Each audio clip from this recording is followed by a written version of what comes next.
Être femme, ce n'est pas une donnée naturelle.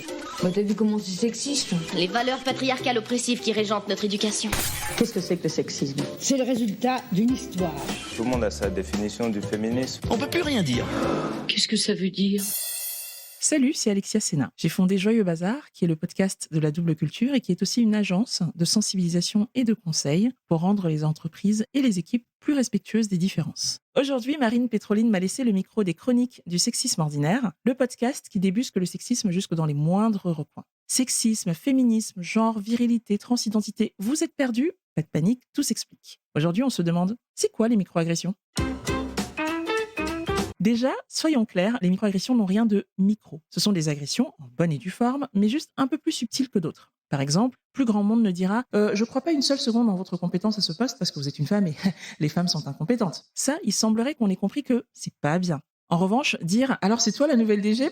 J'en reviens pas. Comme quoi tout est possible. Et ça, c'est tout aussi humiliant et ça participe de la même mécanique sexiste. Un autre exemple. Entre potes, on parle des émeutes qui ont récemment secoué tel ou tel quartier et à un moment, quelqu'un se tourne vers Thierry en lui disant « Mec, faut dire à tes cousins d'arrêter de brûler des bagnoles, quoi. » C'est une blague, dira-t-on. Mais Thierry se demande quand même ce que ses potes projettent sur lui. Est-ce que c'est parce qu'il a grandi en banlieue ? Est-ce que c'est parce qu'il est noir ? Il se demande aussi s'il a le droit de se vexer alors même que ça vient d'un ami qui est super proche. Avec ces deux exemples, on voit ce qui fait toute la complexité des microagressions. D'abord, elles sont plus difficiles à qualifier. Par exemple, le propos « Alors c'est toi la nouvelle DG, j'en reviens pas » n'est pas ouvertement sexiste. Il faut des éléments de contexte pour comprendre.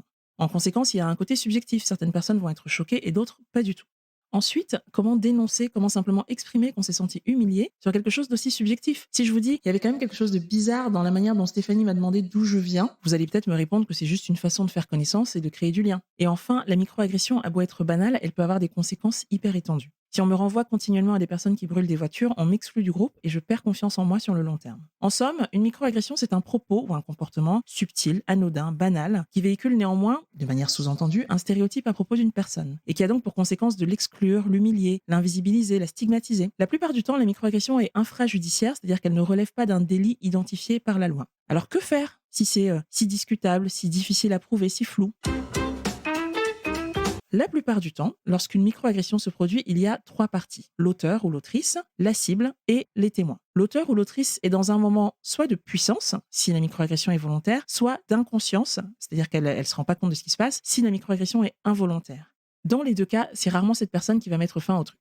La cible, elle, n'est pas forcément en état de réagir. Elle est en état de stress, elle est sidérée. Et puis il y a cette petite voix qui lui dit « Oh ça va, c'est peut-être juste une blague, tu vas pas en faire tout un plat, enfin tu vois le mal partout. » Et puis bon, je dis ça, je dis rien, mais c'est quand même Jean-Mimi qui valide la période d'essai, donc bon. Oh les cœurs, bisous.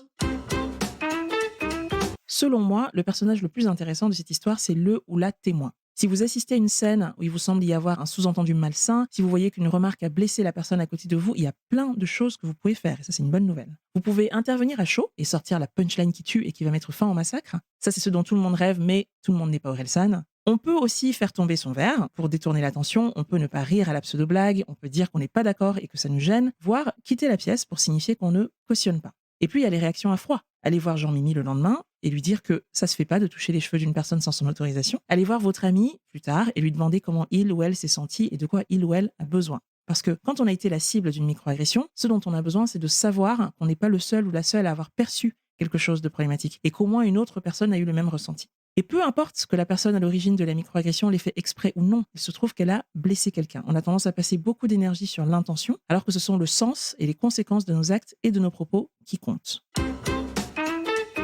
C'est pour ça que je crois, très sincèrement, au pouvoir des excuses et du dialogue. Dire « je suis désolée, je voulais pas ça, mais je vois bien que mon attitude t'a choqué ». Ou même dire « pour être honnête, je comprends pas vraiment en quoi ma blague t'a blessé, mais je suis désolée et je veux bien qu'on en parle ». C'est une super manière d'avancer. Parce que rappelez-vous, l'idée c'est pas de savoir qui a tort ou qui a raison, c'est de pouvoir continuer à vivre ensemble ou à travailler ensemble de manière apaisée.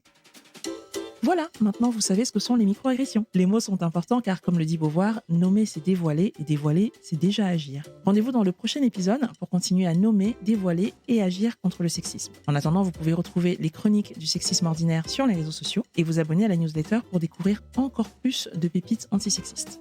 Si vous pensez que tout ce qu'on raconte ici est important pour arriver à plus d'égalité, alors parlez-en autour de vous. Laissez-nous des mots d'amour sur Apple Podcast et sur Spotify, c'est hyper important. Ça permet à d'autres personnes de découvrir le podcast et puis nous, ça nous fait plaisir de savoir que vous appréciez ce qu'on raconte. Quant à moi, vous pouvez me retrouver sur Instagram avec le compte Joyeux Bazar Podcast, sur toutes les bonnes applis de podcast évidemment, mais aussi sur LinkedIn où je crée des conversations inconfortables mais essentielles sur notre rapport à la différence.